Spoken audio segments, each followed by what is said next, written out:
इयम् आकाशवाणी सम्प्रति वार्ताः श्रूयन्ताम् प्रवाचिका निधिः झाः।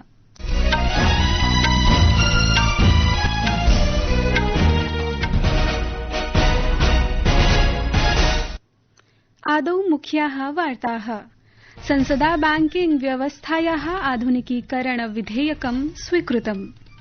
लोकसभया तावत् अधिकरण परिष्कार विधेयकं च पारितं गतम्। झारखण्डे परीक्षार्थीनाम् आन्दोलनं 17 दिवसं व्याप्य प्रचलति। अशेषे हि देशे तावत् ध्वज यात्राणाम् आयोजनं वर्तते। अपि च चीनदेशे भीषण चक्रवातेन 10 लक्षतोऽप्यधिकाः जनाः स्थानान्तरिताः। अथ वार्ताः विशदीकृत्य। संसदा अद्य बैंकर्स बुक्स एविडेंस विधेयकं 2026 पारितं गतम्, यत् लोकसभानन्तरं राज्यसभया अपि स्वीकृतम्।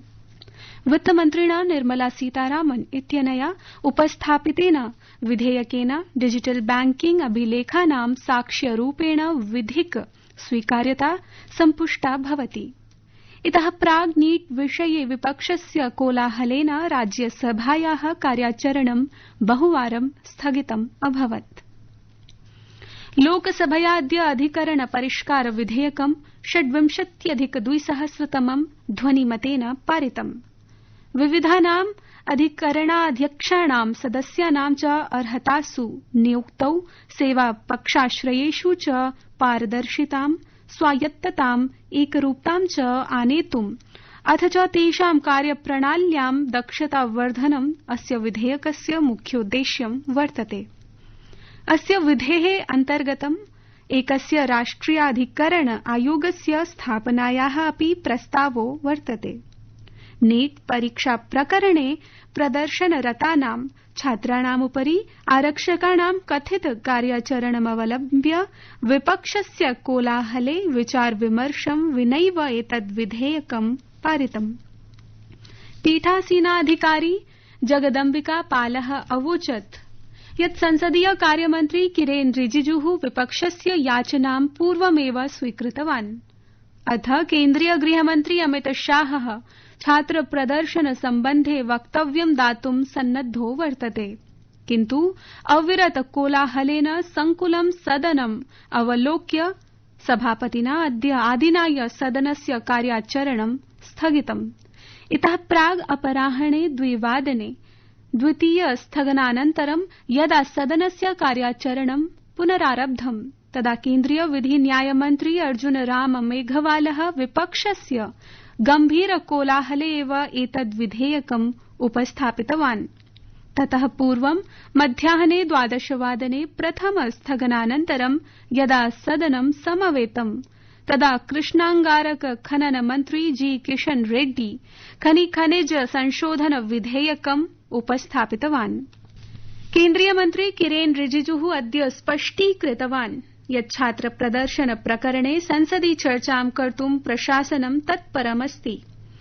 कार्यमन्त्रणा समित्याः उपवेशनात् परं तेन विपक्षेन सह सदनस्य कार्यं निर्बाधं सञ्चालयितुं सविनयम् आह्वानं कृतम्, येन गृहमन्त्री अमित शाहः एतद्विषये आधिकारिकं वक्तव्यं प्रदातुं शक्नुयात्।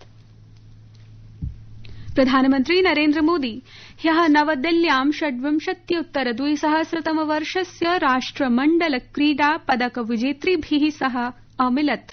तेन सप्रश्रयं समुदीरितं यत् वास्तविक प्रतिष्ठा क्रीडाभावेन एव लभ्यते। आपके इस अचीवमेंट को सिर्फ आपका अचीवमेंट मानता हूं ऐसा नहीं है, ये आपका विजय आने वाली पीढ़ियों के लिए बहुत बड़ी प्रेरणा बन जाता है। अगर आप लोग खेलो इंडिया की प्रतिष्ठा बढ़ाते हैं, और प्रतिष्ठा सिर्फ वहां जाकर के रिबन काटने से नहीं होगी, आप वैसे ही खेलेंगे जैसे एक छोटा खिलाड़ी खेलता है, ये बहुत बड़ा कंट्रीब्यूशन करेगा, क्योंकि अभी तो हमें बहुत आगे जाना है।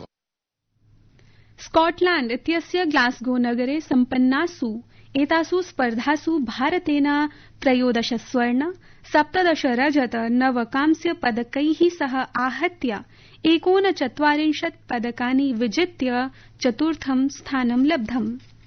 प्रधानमन्त्रिणा नरेन्द्रमोदिना खेलो इंडिया अभियानस्य विस्ताराय क्रीडकाः प्रोत्साहिताः। भारोत्तोलिका मीराबाई चानू इत्यस्याः प्रशंसां कुर्वता तेन ससम्भ्रमं प्रोदीरितं यत् क्रीडकानां विजयः छात्राणां कृते महती प्रेरणा वर्तते। तेन अभाषि यत् राष्ट्रस्य क्रीडा प्रगतिः केवलं सुविधामूला न भूत्वा समग्र क्रीडा संस्कृतेः निर्माणे आश्रिता अस्ति। अन्ते च प्रधानमन्त्रिणा सर्वेभ्यः क्रीडकेभ्यः शुभकामनाः प्रकटीकृताः। संस्कृतवार्तायाः संस्करणमिदम् इदानीम् आकाशवाणीतः प्रसार्यते। सममेव अयं कार्यक्रमः आकाशवाण्याः अन्तर्जालपटले www.newsonair.gov.in इत्यत्र अथ न्यूज ऑन एआईआर चलदूरभाषीय तन्त्रांशे अपि समुपलब्धो भविष्यति। विश्व सिंह दिवसावसरे प्रधानमन्त्री नरेन्द्र मोदी अद्य न्यगादीत् यत् भारते एशियाई सिंहानां संख्या निरन्तरं वर्धते, सहैव तेषाम् आवास क्षेत्रमपि विस्तारम् अवाप्नोति।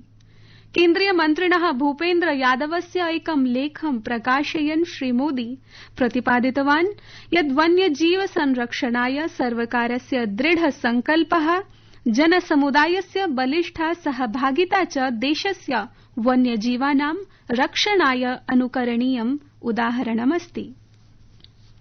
झारखण्ड राज्ये जेएसएससी सीजीएल परीक्षायाः निरस्तीकरणाय सीबीआई अन्वेषणाय च छात्रान्दोलनस्य अद्य 17 दिनं वर्तते।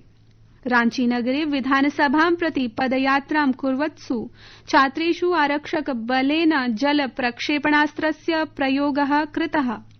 प्रशासनं पक्षतः उक्तं यत् छात्राणां याचनाः स्वीकृताः सन्ति, तथापि प्रदर्शनकारिणः छात्राः स्वस्य प्रमुख याचनाः अधिकृत्य अद्यापि स्वनिर्णये दृढाः सन्ति। अशेषे हि देशे हर घर तिरंगा इत्यभियानं सर्वत्र अत्यन्तम् उत्साहप्रदं गतिं भजते, येन राष्ट्रिय गौरवस्य ऐक्य भावनायाः च सामूहिकोत्सवे समाजस्य सर्वेषां वर्गाणां जनाः सहभागिनः भवन्ति।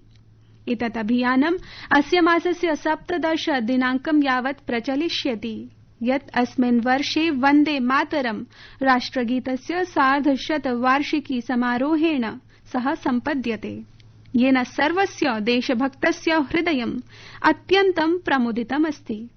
प्रधानमन्त्री नरेन्द्र मोदी विकसित भारतस्य संकल्पं पूर्त्यै अस्मिन् अभियाने जनसहभागितायै आह्वानम् अकरोत्। केन्द्रीय गृहमन्त्रिणा अमितशाहेन देशवासिनः ध्वजयात्रा माध्यमेन वन्दे मातरं गानेन च इदं राष्ट्रिय महोत्सवं संवर्धयितुम् आग्रहो विहितः। सहैव असौ स्वगृहेषु राष्ट्रध्वजम् उत्तोल्य हर घर तिरंगा.com जालपुटे सेल्फी इति आत्मचित्रं प्रेषयितुमपि आहूतवान्। चीनदेशे डॉल्फिन चक्रवातस्य सम्पातनानन्तरं शंघाई नगरं समेत्य पूर्व चीन क्षेत्रात् 10 लक्षतोऽप्यधिकाः जनाः सुरक्षित स्थानेषु प्रापिताः। अनेन चक्रवातेन सम्पूर्णे क्षेत्रे भीषणवृष्टिः अजायत, येन यातायात सौविध्यम् अबाधत। अत्रावधेयं यत् अद्य शंघाई नगरे प्रायः सहस्राधिकाः विमानसेवाः निरस्ताः। एतदतिरिच्य शांगडोंग, हेनान, हुबेई, अनहुई, जिंगांगसू, झेजियांग प्रान्तेषु अतीव तीव्रवृष्टेः पूर्वसूचना च प्रख्यापिता। शंघाई नगरे अपि अति तीव्रवृष्टेः सम्भावना वर्तते।